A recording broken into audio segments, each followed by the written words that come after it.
kita lanjutkan sambutan dari Kepala Diwisnu Jawa Tengah. Kita berikan aplaus dulu untuk Kades Desa Tempuran, Desa Wisata. Ya. Acara selanjutnya adalah sambutan Ketua Kepala Desa Wisata Nusantara Jawa Tengah kepada Romo Hadi Sucahyono SIP MSI. Waktu kami berikan.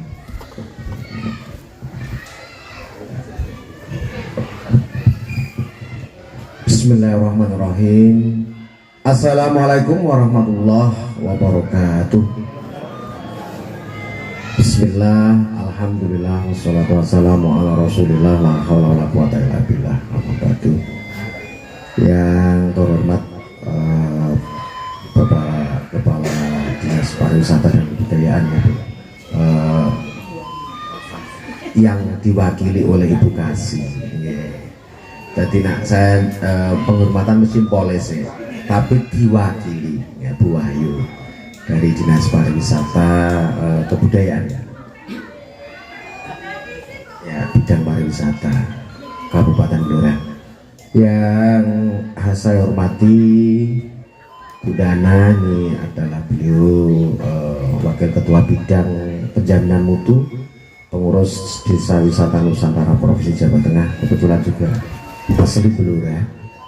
Juga yang kami hormati Bapak Kepala Desa Wisata Tempuran, Pak Keman, beserta jajaran perangkat desa ataupun juga Ibu Ketua PKK yang hadir, juga yang saya hormati dari Ketua Podarwis beserta pengurus, Ibu Ketua UMKM di Desa Tempuran yang saya hormati, kemudian juga klaster hortikultura ya yang juga hadir, Pak Sahri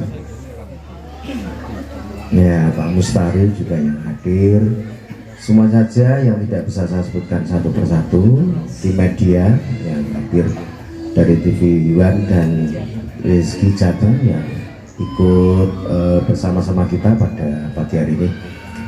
Tentunya sebagai insan yang beriman dan bertakwa, marilah senantiasa kita memanjatkan puji syukur alhamdulillah pada pagi yang cukup indah menurut saya, karena di sebelah kita ini banyak pemandangan yang indah, dari air juga ada, kemudian ini juga di sebelah juga tamu-tamu juga hadir. Kemudian sepanjang saya tadi jalan ke sini juga melihat bendungan dan juga tepi sawah-sawah juga banyak. Jadi sungguh luar biasa. Dan saya selaku Kepala Desa Wisata Nusantara Provinsi Jawa Tengah mengucapkan terima kasih atas kesempatannya Pak Kepala Desa beserta jajarannya yang berkenan untuk menerima kami, terutama juga Ibu Wahyu dari seksi usaha untuk Dinas Pariwisata Kabupaten Blora. Nah, pada kesempatan yang baik ini, izinkanlah saya selaku Kepala Desa Wisata Nusantara Provinsi Jawa Tengah menyampaikan beberapa hal. Yang pertama tentunya adalah ta'aruf atau perkenalan, karena ada pepatah tak kenal maka tak sayang. Yang mudah-mudahan selepas kami berdua sama Bu Dana dan Bu Nadia ini selesai kegiatan ini ya tetap disayang, nanti ibu-ibu ya. Nah, artinya apa? Komunikasi maksudnya. Kita menjalin hubungan yang baik. Jadi Desa Wisata Nusantara ini adalah sebuah foundation yang pusatnya itu ada di Desa Mas Ubud, Bali. Itu adalah desa wisata dunia. Karena apa? Kebetulan desa wisata yang ada di Ubud, Bali ini sudah ada sejak zaman penjajahan. Jadi sudah zaman dulu. Jadi ketika Majapahit kemudian runtuh, kemudian Briwirabumi berpindah kembali. Nah, setelah itulah dari susunan mulai dari kerajaan yang dipimpin oleh Bri Wirabumi, kemudian sampai ke desa-desa yang ada itu wujudlah namanya desa wisata yang ada di Ubud. Itu adalah kantor pusat Dewi Wisnu Foundation. Dewi Wisnu Desa Wisata Nusantara ini lahir pada tanggal 12 Maret tahun 2018 secara kelembagaan foundation hukumnya, badan hukumnya, Kemenkumhamnya itu 12 Maret 2018. Kemudian kami sendiri ditunjuk selaku Kepala Desa Wisata Nusantara Provinsi Jawa Tengah itu baru sekitar 24 Februari 2021 yang lalu. Jadi boleh dibilang secara kelembagaan organisasi Dewi Wisnu Jawa Tengah ini masih seumur jagung Pak Inggi, Bu Wahyu. Cuman karena memang basically kami yang bergabung ini kebetulan multi talenta, multi SDM kemampuannya, ada dari dosen UNS juga ada. Kebetulan ketua bidang kerjasama kami itu adalah salah satu dosen Universitas Negeri 11 Maret Surakarta. Kemudian bidang SDM kami dosen Universitas Islam Negeri Wali Songo Semarang. Ada juga tokoh penggerak UMKM seperti ketua bidang yang promosi Bu Ning Sriwayani, itu adalah penggerak UMKM Jawa Tengah, khususnya aslinya adalah di Banyumas. Kemudian juga ada ekrabnya Pak Kokos Trisada, itu adalah seperti produk-produk ini beliau adalah mentornya yang di Jawa Tengah. Nah, salah satunya Bunda Ema ini ketemu kami ini adalah tidak sengaja ketika di Borobudur. Ya, ketika di Ratu Boko kami mengadakan kerjasama dengan TWJ, PT TWJ itu yang mengelola Borobudur, Prambanan dan Keraton Ratu Boko, Bu Wahyu dan Pak Inggi. Itu kami akhirnya MOU saat itu dengan salah satu desa yang ada di Kabupaten Jepara. Nah, Bunda Ema ini sohibnya Pak Pujo, dekat dengan Pak Pujo, akhirnya ketemulah dengan saya. Terus kemudian ngobrol, akhirnya karena Bunda Ema juga penggerak di UMKM, ya banyak kegiatan, dan kebetulan Dora kan kosong saat itu pengurus Dewi Wisnu Provinsi yang dari Kabupaten Blora. Ya sudah, sebagai penghargaan ketemu beliau, saya ajak gabung sehingga bergabunglah di bidang penjaminan mutu. Nah, Dewi Wisnu ini ruang lingkupnya sebenarnya kalau kita lihat di dalam akte notarisnya pasal 2 itu adalah pendampingan desa wisata se-Indonesia. Jadi tujuan maksudnya itu adalah mendampingi desa-desa wisata yang ada di seluruh Indonesia. Nah, desa wisata kalau kita lihat itu sama saja dengan desa sebelum jadi desa wisata, itu sebenarnya adalah pemerintahan terendah dalam susunan Negara Kesatuan Republik Indonesia yang merupakan kesatuan masyarakat hukum. Lingkup kegiatan Dewi Wisnu itu apa? Yang pertama adalah pemetaan potensi wilayah desa wisata. Ini yang jelas yang pertama. Ruang lingkup kegiatannya apa? Dari pendampingan mau di breakdown atau dijabarke. Yang pertama memetakan desa wisata ini itu apa ya sing duwe unggulane? Apa yang mungkin menjadi sumber daya unggulan tapi belum tersentuh Pak Inggi. Nah, itu namanya pemetaan. Ada kajian sebenarnya, kajian desa wisata, dan kita juga kebetulan di pusat juga banyak ahli untuk misalkan mau dibutuhkan kajian. Kemudian yang kedua adalah peningkatan SDM, sumber daya manusia, pengelola desa wisata. Nah, kami di Dewi Wisnu Pusat itu setiap bulan itu ada pendidikan konsultan desa wisata. Jadi pendidikan memang berbayar. Nanti keluar dari situ dia menjadi ahli atau konsultan pengembangan desa wisata di desanya. Nah, kalau melek tidak bayar yang bersangkutan, itu juga terbuka untuk umum. Mungkin desa bisa menganggarkan, kemudian menganggarkan dari Pok Darwis dianggarkan untuk berlatih di sana. Setiap bulan kita mengadakan kegiatan yang namanya pelatihan desa wisata akademi. Nah, di situ kita mendidik bagaimana di desa wisata itu punya konsultan, tenaga-tenaga ahli dalam rangka bagaimana membuat paket wisata, bagaimana pemetaan potensi wilayah desa. Ini kami setiap bulan ini nologi, dan itu pendidikan itu diikuti oleh dari Sabang sampai Merauke, mulai dari Papua sampai Aceh. Nah ini perlu kami sampaikan. Jadi peningkatan SDM. Yang kemudian yang ketiga adalah ruang lingkup kita di Dewi Wisnu dalam pendampingan adalah peningkatan mutu produk. Nah kemarin ketika Bu Dana menyampaikan ke saya, dan walaupun bersimpangan dengan Pak Inggi, karena Pak Inggi ke sana hari kedua, saya hari pertamanya. Nah saya sudah pulang dari Kembang Limus, beliau dengan didampingi Bu Dana ke sana. Nah jadi kita di Dewi Wisnu itu adalah punya bidang, punya perhatian dalam rangka bagaimana mutu produk UMKM ekrabnya. Jadi UMKM itu secara umum karena mengacu pada Undang-Undang 20 tahun 2008, tetapi kalau di Dinas Pariwisata itu namanya ekonomi kreatif yang 17 jenis. 17 jenis ekonomi kreatif yang paling banyak ada 3. 1 kuliner, 2 itu kria itu kerajinan tangan seperti yang di depan ini, dan ketiga adalah fashion. Itu yang paling besar.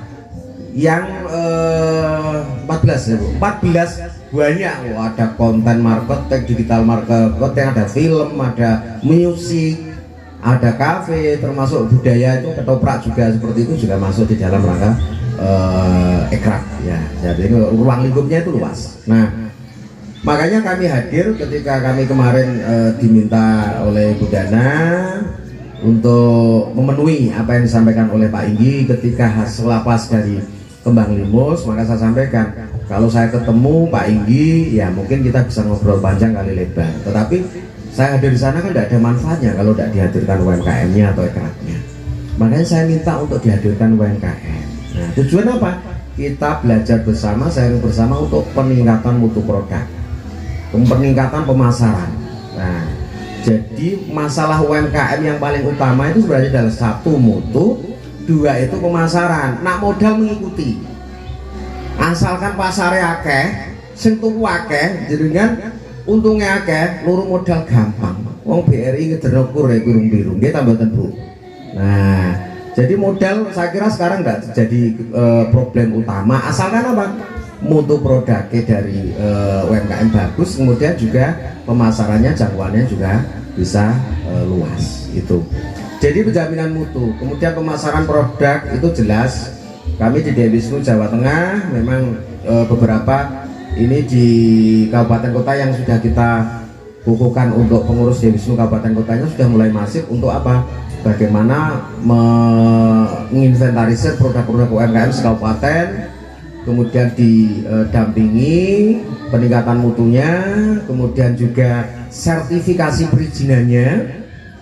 Jadi Bapak Ibu perlu ketahui bahwa dengan adanya Undang-Undang Cipta Kerja nomor 11 tahun 2020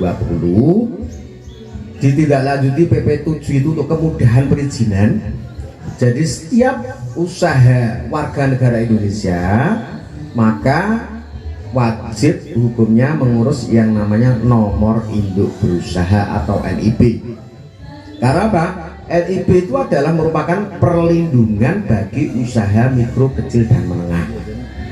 Kalau terjadi apa-apa sudah punya perlindungannya apa? NIB. Dan NIB itu juga pintu masuk untuk mengurus perizinan sertifikat berikutnya. Contoh, nah saya hadir ke sini juga di samping Kepala Dewi Wisnu Provinsi Jawa Tengah, saya juga selaku Korwilnya Garda Transfumi Kementerian Koperasi UKM yang mendampingi nomor induk berusaha. Jadi jenengan yang belum punya NIB saat ini asalkan bawa KTP, 2 email, nah orang di email ya tak gekno, tak bantu. Ono duwe WA, sementing duwe WA, nomor WA. Kok belum punya izin nomor induk berusaha, saya bantu di sini untuk bisa cetak, pulang sudah punya NIB. Kemudian yang kedua, saya juga Korwil Jawa Tengahnya pendamping sertifikasi halal self declare. Jadi Kemenak dengan BPCPH sekarang ini punya program 25.000 sertifikat halal gratis untuk UMKM. Tetapi karena waktunya ini hanya sebentar, tinggal berapa hari ini, 30 Juni. Jadi kalau hari ini itu hari tanggal 15 kurang 15 hari itu sudah tutup pendaftarannya. Maka saya hadir sama Bu Dana juga sampaikan, aku nak teko reso dampingi sertifikasi halal ya rugi to Bun, untuk teko kono. Artinya apa? Kalau ibu-ibu produknya di sini,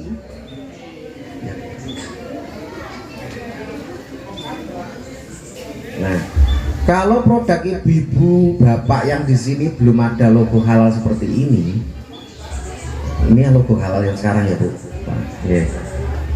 Kok pengen sertifikasi halal sertifikat gratis? Saya dampingi 1 hari ini, tak tunggu di sini. Kaya kok sampai iso ngajakno sampai ke komisi fatwa sidang komisi fatwa. Sampai keluar ST kami hadir di sini ya ono manfaatnya. Jenengan orang di NIB wis kene. Karena apa? Untuk ngurus sertifikasi halal wajib punya NIB, nomor induk berusaha.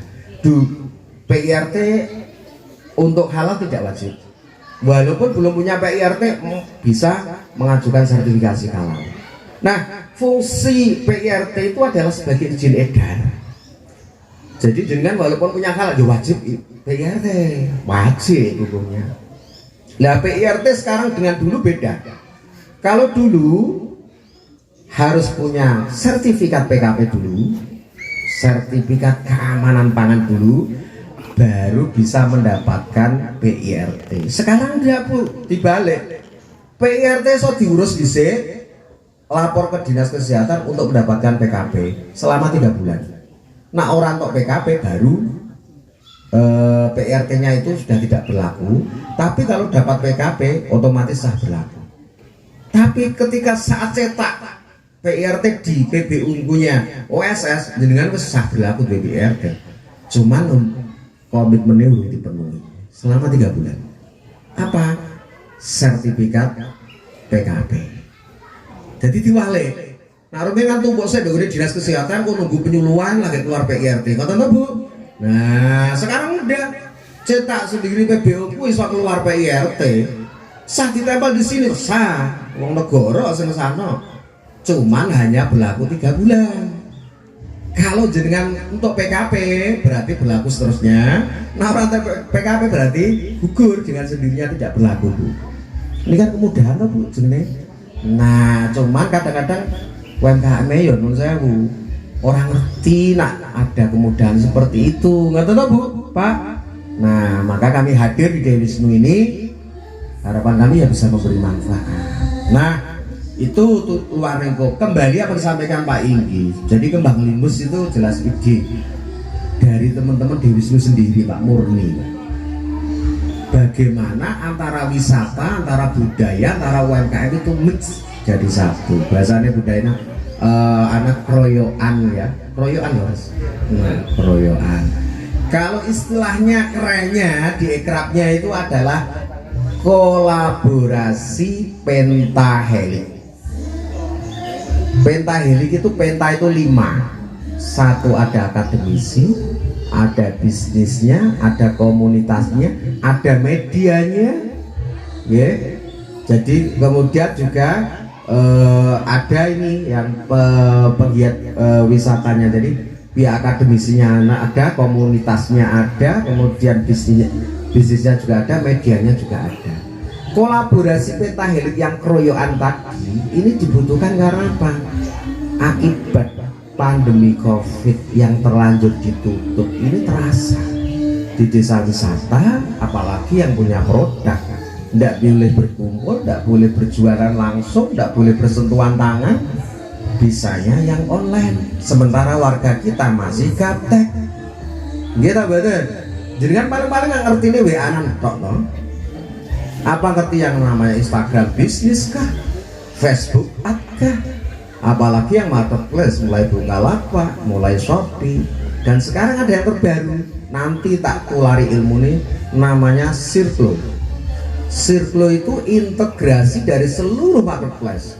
Jadi dengan aplikasi Circlo 1 integrasi ke semua, ada Shopee, ada Bukalapak, ada Lazada. Dengan posting 1 itu udah langsung semuanya terposting. Dengan dari nanti ngertos kan? Lah iya makanya. Ini orang manfaatnya ya percuma toh Bu. Nah, nanti tak ajari. Nah, dia bisanya pemasarannya online gitu loh. Nah, Pak Indi yang terkait dengan tawaran tadi, misalkan kayak kembang limus, Bu Wahyu izin kalau bisa sebagaimana yang kami lakukan kemarin itu di kembang limus itu ada beberapa kegiatan di situ proyoan bahasanya tadi. Jadi ada festival budayanya, ada expo UMKM-nya, ada pelayanan perizinan nomor induk berusaha serentak, sehingga kami itu bisa melayani 1.500 UMKM seluruh izin dan punya izin serentak dicetak saat itu, Bu. Keluar dari USS 1.500. Nah, aku bayang no umpama gitu 17 desa wisata gabung dok tempuran di fokus 01 festival budaya, apalagi ada ketopraknya tadi, malamnya manggung sana juga begitu, budaya lokal sekitar Borobudur ya manggung semua Pak kemarin itu. Nah itu kemudian 17 desa wisata sekitar ini 2 UMKM 50 didata semua, nanti dilayani satu hari dicetak di situ. Jadi 50 kali 17 desa kan 1000 luwih.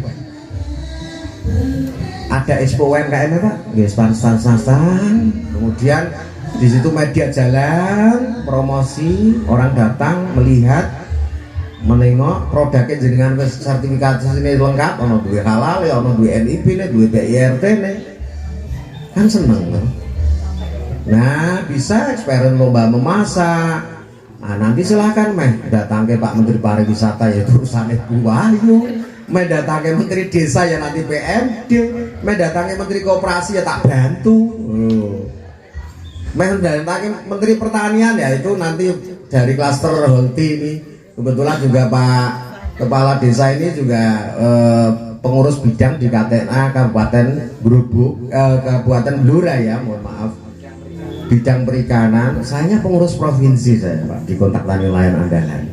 Jadi sebenarnya kita kemana-mana ya ketemu Pak, gitu, ketemu kabeh gitu loh. Kemudian kalau mau sustainable untuk ke depan pengembangan yang ada di khususnya Tempuran Pak Inggi, tadi kami ketemu awal di depan itu bilang kami itu kurang SDM, betul ya Pak Inggi ya? Nah sekarang kalau kita berpikir untuk pencetakan SDM ini, satu butuh waktu, dua butuh modal, gitu betul.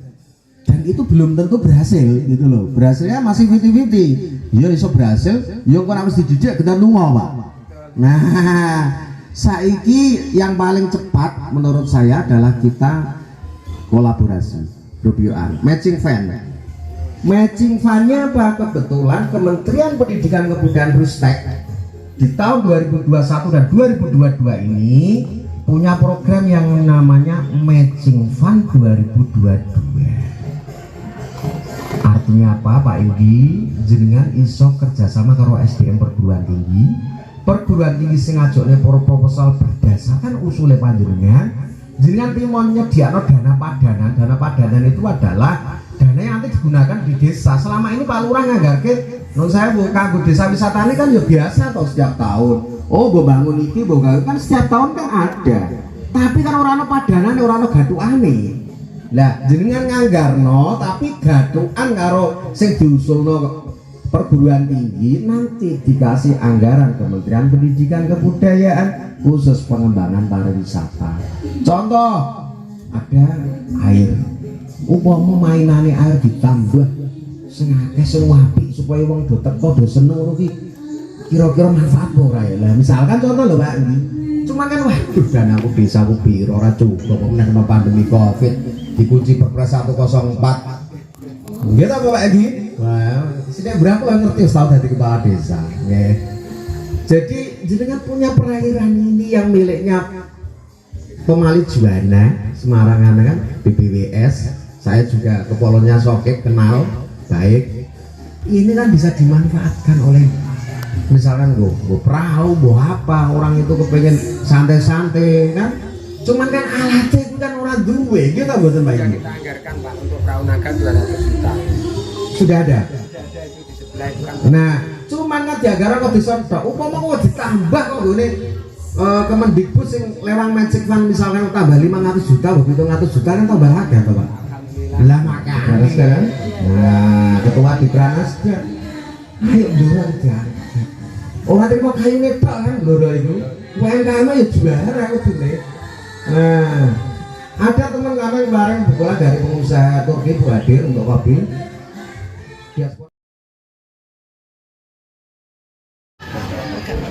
Ya, KTP diberikan pada Romo Hadi untuk data halal. Jadi ini masuknya nggih lekane kasih usaha terus.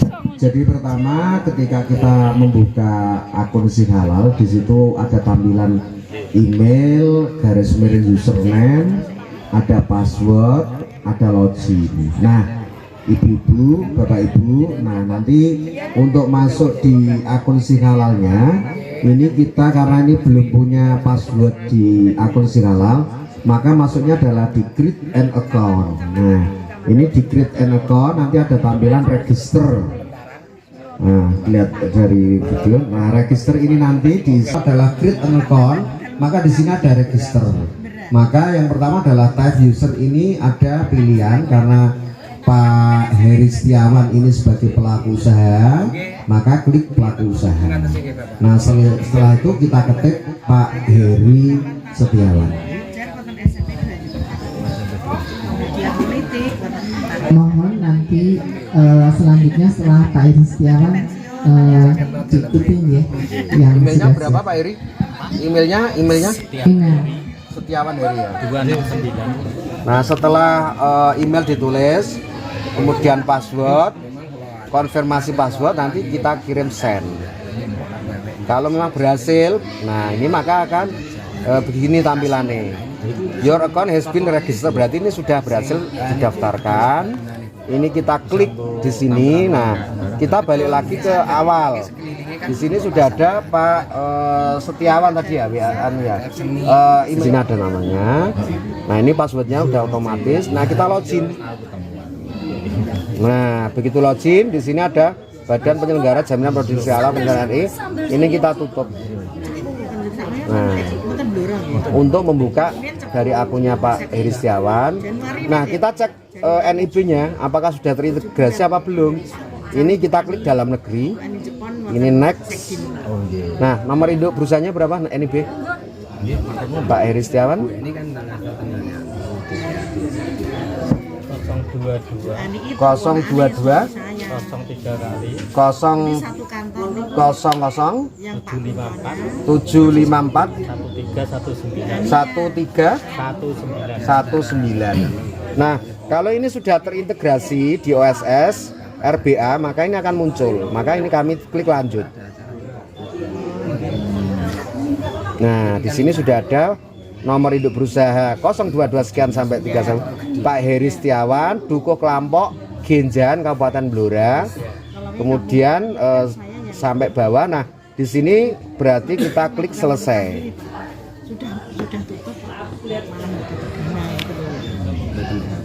Nah, kalau sudah klik selesai, maka di sini muncul bahwa Pak Heri Setiawan sudah masuk di dashboardnya akun Sing Halal pelaku usaha. Nah, ini bisa kita lihat, nanti kita isi data pelaku usahanya. Nah, ini kelihatan profilnya beliau. Oh, ini data beliau. Nah, ini nanti untuk kelengkapannya kalau sudah dikirim ke Budana, nanti kita isikan di sini pakai edit. Nah, dengan diedit di sini, nah nanti bisa kita isikan termasuk juga ini penanggung jawab, aspek legal, kemudian pabrik, outlet tadi yang saya sampaikan, uploadnya, kemudian penyeliah halal. Penyeliah halalnya kebetulan boleh dirangkap oleh Pak Heri Setiawan sendiri, dan saat ini tidak harus pakai sertifikat.